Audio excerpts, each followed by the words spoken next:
Salam, hər birinizi xoş gördük. Mən Cəfərli Turanə, ixtisasca biokimyaçı, diyetoloq və nutrisioloq kimi fəaliyyət göstərirəm. Sabira Wellness-də həm təlimçi, həm ekspert kimi çalışıram. Məqsədim burada həm şirkətin, həm mənim əməkdaşlara məhsullarımızın ə, dərin mexanizmini izah etməkdir və ümumilikdə bu məhsullar bizim hansı prosesdə və hansı miqdarda necə təsir edir onları izah etməkdir. Və bugünkü təlimimiz də gördüyünüz kimi adından da bəllidir, Sebariya haqqında olacaqdır.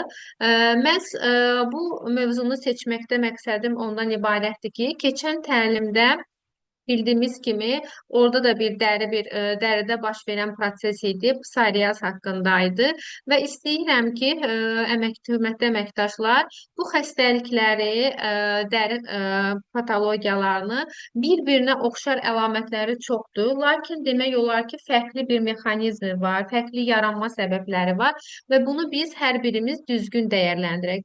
Çünki nə qədər düzgün dəyərləndirsək və yanaşmamız da düzgün olsa, o qədər biz yaxşı geri dönüşlər ala bilirik. Və adını da ola bilər ki, sual yaranar. Niyə Sebariya ilə mübarizə yox, balans yaratmaq? Çünki indi ilərlədiyimiz dəqiqələrdə görəcəksiniz ki, Sebariyada əsas proses balansın pozulmağıdır və biz burada əsas məqsədimiz balans yaratmaqdır. İlk olaraq, sual olaraq birinci bu haqda qısa məlumat vermək istərdim ki, Sebariya nədir ümumiyyətlə? Sebariya ümumiyyətlə ona həm də seborreik dermatit də deyilir, yəni tibbi adı sebariya kimi də tanınır. Bunun əsas yaranma səbəbi yağ vəzlərinin həddindən artıq çox aktivləşməsi, hansı ki bu yağ vəzləri bizim baş dərimizdə də ola bilər, üzün tez zolağında da, qaş burun arasında, qulaq ətrafında, sinə və kürək hissəsində də demək bu hissələrdə həmin yağ vəzlərinin aktivləşməsi və burada ümumiyyətlə bir xroniki təkrarlanan bir iltihabı dəri bir xəstəliyidir.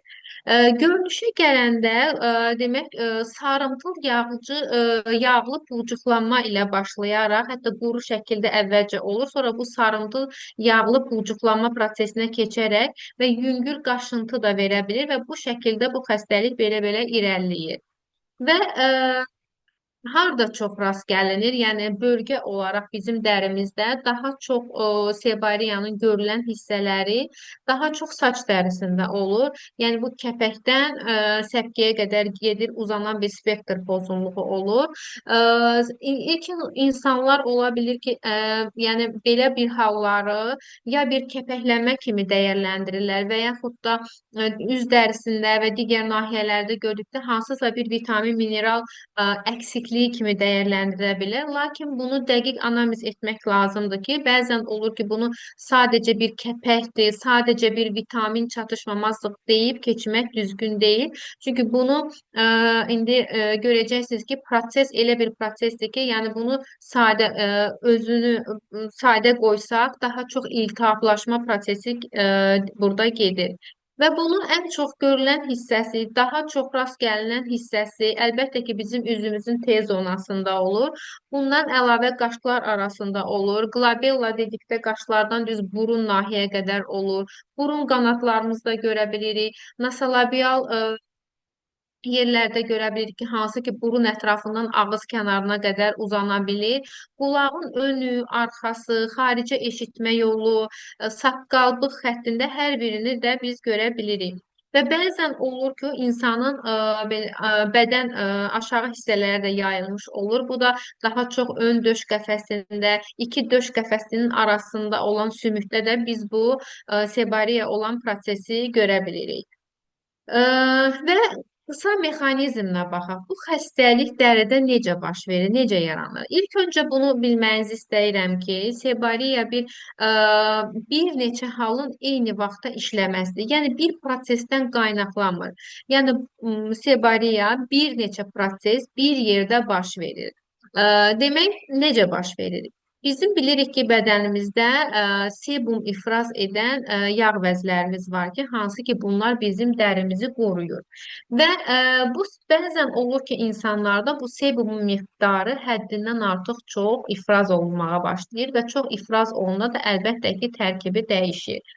Və bu ən çox sebumun ifrazı daha çox bu testosteronun, yəni androgen hormonunun yüksəkliyi nəticəsində baş verir ki, burada da aksidləşmə prosesi görürük və bu androgen hormonu daha çox belə deyim kişilərdə, daha çox yeniyetmələrdə baş verdiyi üçün daha çox rast gəlmə cinsə və yaşa görə yeniyetmələrdə kişilərdə daha çox olur. Bəzən bəli olur ki, qadınlarda da görürük, lakin qadınlarda da ancaq hormonal disbalansdan pozulması nəticəsində görə bilirik. Yaranmasına gəldikdə, sebum həddindən artıq çox ifraz olunur və mexanizmi dəyişir, tərkibi dəyişir. Və bu sebum çox ifraz olanda burada malaseziya adlı bir göbələk var ki, hansı ki bu yağı, bu sebumu öz qida bazası kimi görərək, yəni mənim qidalanmağa yemim çoxdur deyə görərək və başlayır bu malaseziya göbələyi burada qidalanaraq həmin bu sebumu lipazalara bölür, yəni yağ turşularına bölərək, məsəl üçün aleyk turşusuna bölür və bu da nə edir? Və bu da istər-istəməz həmin bu turşular parçalandığı üçün burada bizim dərimizdə baryer zədələnməsi baş verir və baryer zədələnməsindən sonra da orada bir iltihaplaşma, bir səpkilər üzə çıxır. Və bəzən olur ki, yəni proses olaraq bu şəkildə gedir və elə olur ki, məsəl üçün bu sebariya xəstəliyini biz uşaqlarda da görürük. Hardasa 2 həftəliyindən 1 yaşına qədər olan prosesdə də bu da əlbəttə ki, doğuşdan gələn bir immun cavab olur ki, həmin bu bəzi bizim immun hüceyrələrimiz var ki, məsəl üçün bunlar toll-like reseptorlardır, interleykinlərdir. Bunlar çox aktiv formada olur. Əlbəttə ki, bu anadan keçmiş olur və bunlar immun sistem dayanmadan başlayır, dayanmadan öz bu hormonlarını aktiv şəkildə işlətməyə və bu zamanda istər-istəməz yenə bizim dərimizdə balans pozulur. Bu doğuşdan gələn bir faktordur ki, hansı ki bu prosesdə yaranır. Sonra nə baş verir? Demək, bəzən olur ki, insanların həyatı stres faktorları çox olur, kortizol çox yüksəlmiş olur və bu zaman da oksidativ stresin çoxluğu həmin bu immun prosesi alovlandıraraq dərinin funksiyasını dəyişir. Yəni ilkin yaranma səbəbi, ilk ən çox müşahidə olunan səbəbi həmin bu sebumun çoxluğunda olan göbələyin orada yağların parçalanmasıdır. Əslində deyə bilərsiniz ki, bu göbələk hardan yaranır, necə baş verir? Bu göbələk ümumiyyətlə bizim dərimizdə, yəni bizim dəri mikrobiomumuzda var. Yəni az miqdarda da bilirik ki, bizim dərimizin öz mikrobiomu var. Orada da lazımı qədər göbələklər, bakteriyalar var ki, hansı ki öz funksiyasını görür. Bu malasia isə ümumiyyətlə bizim dərimizdə var. Lakin elə bil ki, burada proses olaraq həmin bu göbələk həmin bu yağı görən kimi başlayır o yağları parçalamaq və parçaladıktan sonra da istər-istəməz orada yağın teksturası dəyişərək bizim baryerimizin funksiyası pozulur. Yəni bu sibariyada əsas proses bizim həmin bu dərimizin balansının pozulmasıdır. Risk və ağırlaşmalarına gəldikdə hansı faktorlar təsir edə bilir? Baxın, bax burada sizdə şəkil qoymuşam, burada daha sizə yaxşı izah etmək üçün. Bu bizim dərimizdir, gördüyümüz kimi şəkildə. Bu baxın uzun şəkildə olan bizim tük follikullarımızdır və bu tük follikullarına da demək yaxın bizim yağ vəzimiz var ki, hansı ki bu yağ vəzi bizim istər-istəməz demək dərimizə sebumu ifraz edərək bizim dərimizi qoruyur. Bəzən olur ki, həmin bu androgen hormonunun çoxalması və yaxud da bəzi proseslərdə bu sebum çoxalır və çoxaldıqda bax görürsüz bizim dərimizdə bu malaseziya göbələyi var.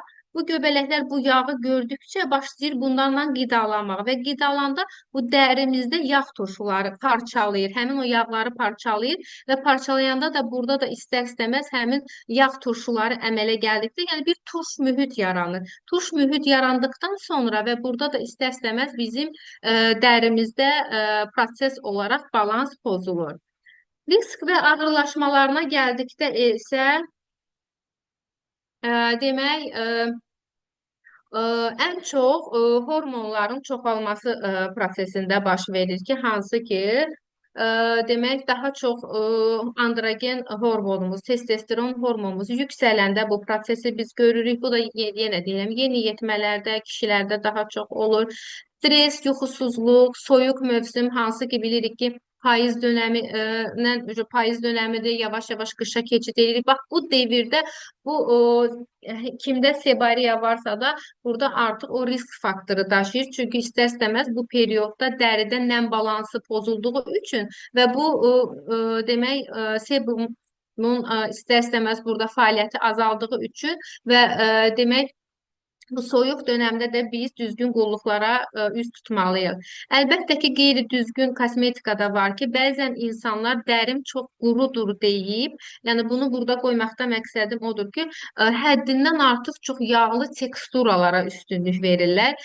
Məsəl üçün, bəzi tərkiblər var ki, tərkibində yağ turşuları daha çoxdur və insanlar bir də bunu demək istəyirəm ki, sebariya ilə demək dəri quruluğunu səhv sala bilirlər və bu zaman da istər-istəməz həmin üz nahiyələrinə yağlı teksturalı kosmetik vasitələrdən istifadə edəndə bu xəstəliyi daha da şiddətləndirir. Ona görə yəni düzgün dəyərləndirmək çox önəmlidir. Və burada Parkinson var, HIV xəstəliyi, bəzi nevroloji durumlar var ki, inanın ki, bu risk faktorlarını həddindən artıq çox ağırlaşdıra bilər. Əgər ətrafınızda ola bilər ki, Parkinsondur, HIV virusuna tutulan bir insanlar var ki, sebariyası da var ki, əgər yəni bir yerdə gedən xəstəliyi varsa da, demək bu sebariyanı daha da çox şiddətləndirir. Sual ola bilər, niyə? Çünki Parkinson xəstəliklərində bilirik ki, dopamin hormonu azaldığı üçün bu Parkinson xəstəliyinə biz tutuluruq.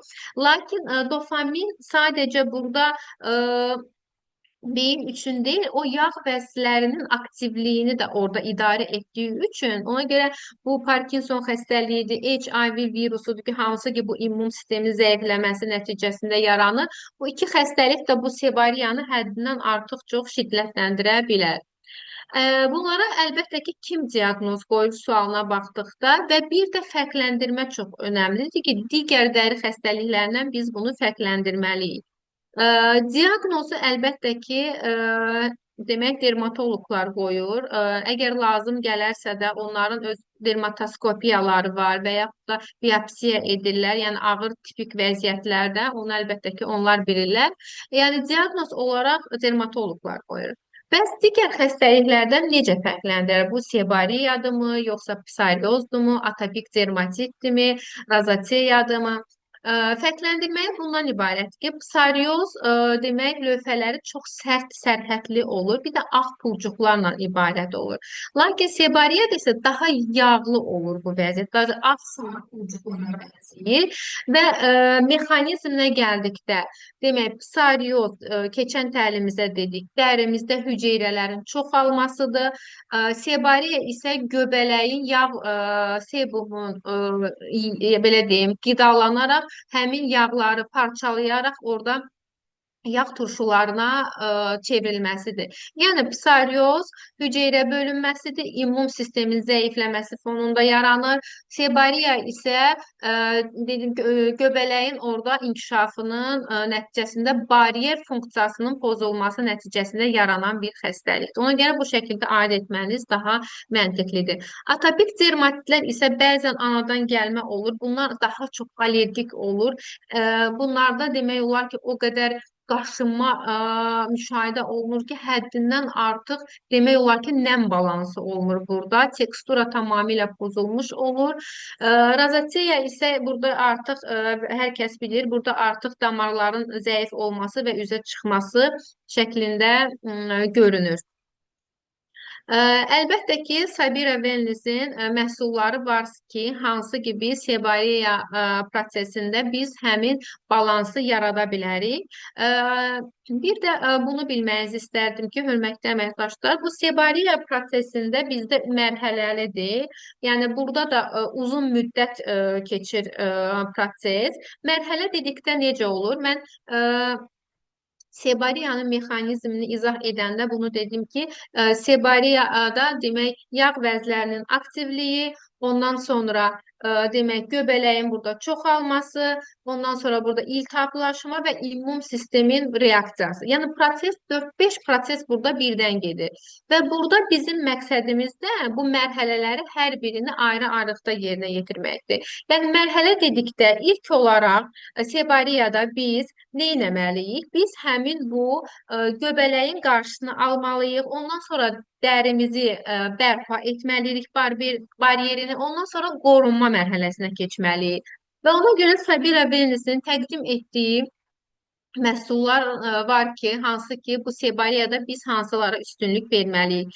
Və mən başlayandan deyirəm ki, bizim dərimizdə əsas balans pozulduğu üçün bizim olmazsa olmazımız məhsulumuz toner olmalıdır ki, hansı ki bizim bu Beach Hazel və Orange-dən ibarət tonerimiz var ki, hansı ki burada bunun tərkibində olan maddələr bizim həmin o yağ balansını tənzimləyərək, yəni orada turşuluq mühitini balans yaradaraq daha bizə dəri bariyesini qorunması üçün əsas maddədir. Və ən önəmli isə bizdə burada serum olacaqdır ki, niatinamid serumudur ki, çünki niatinamid ümumiyyətlə demək olar ki, Sebariyada 10%-lısı daha çox ən aktiv maddə hesab olunduğu üçün mən burada sizə tövsiyə edərdim ki, bu prosesdə də bu serumdan istifadə olunsun.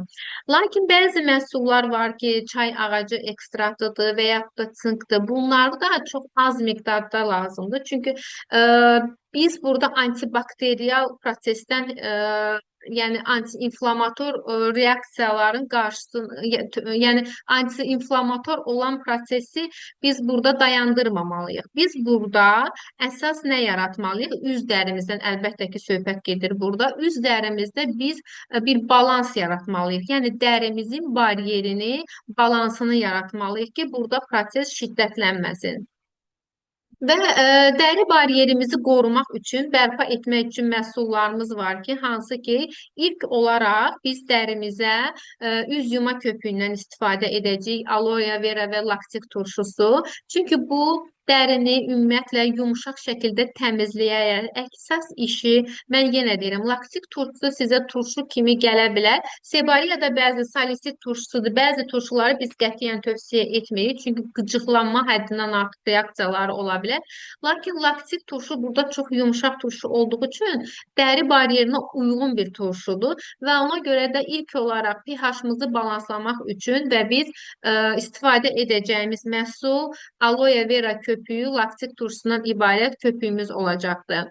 Və sual ola bilər ki, məsəl üçün belə sevariyalı pasientlərə biz üz təmizləməsi üçün gidrofil yağımı yoxsa mixcellər su mu? Əlbəttə ki, burada mixcellər su verəcəyik, hansı ki, Sabira Wellness-də mixcellər su həddindən artıq mixcellər su təmizləmə kimi olsa da, onun tərkibində olan bəzi bitki ekstraktları var ki, məsəl üçün brokoli kimi ekstraktlar var ki, bunlar dəriyə nəmlilik balansını geri qaytarır. Və üz üçün nəmləndirici kremlər var ki, hansı ki, cəhrayı qablaşdırmadadır və yeniləyici kremdir ki, bunun da tərkibində yenə niatinamid və vitamin E var ki, dərimizi yenilənməsində bariyerini qorumaq üçün ən əsas aktiv maddələrdən ibarətdir. Və bəzən olur ki, insanlar dediyim kimi bu elə bir prosesdir ki, burada biz qıcıqlanma yarada bilərik bəzi məhsullarla və düzgün dəyərləndirə bilmirik, yaxşı geri dönüş ala bilmərik və bəzi məhsullar var ki, sırf sebariyada bunları istifadə etmək düzgün deyil. Məsəl üçün bu bizim məhsullardan sizə deyərdim ki, problemli dəri üçün olan kremdir.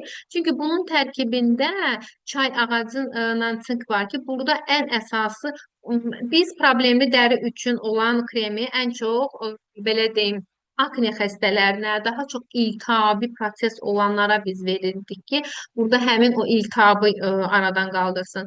Lakin burada isə dəri, yəni bu proses bəli, quru pulcuqlar görə bilərik, lakin burada göbələk olduğu üçün, yağ turşuları olduğu üçün bizim dərimizin bariyerinin funksiyası pozulubdur və bunun üçün də burada bu krem heç bir yəni istifadə edilməsi düzgün deyil. Çünki həddən artıq qurucu təsir göstərə bilər. Və ondan sonra sizə dediyim məhsullarımız var ki, bu stop serumumuzdur.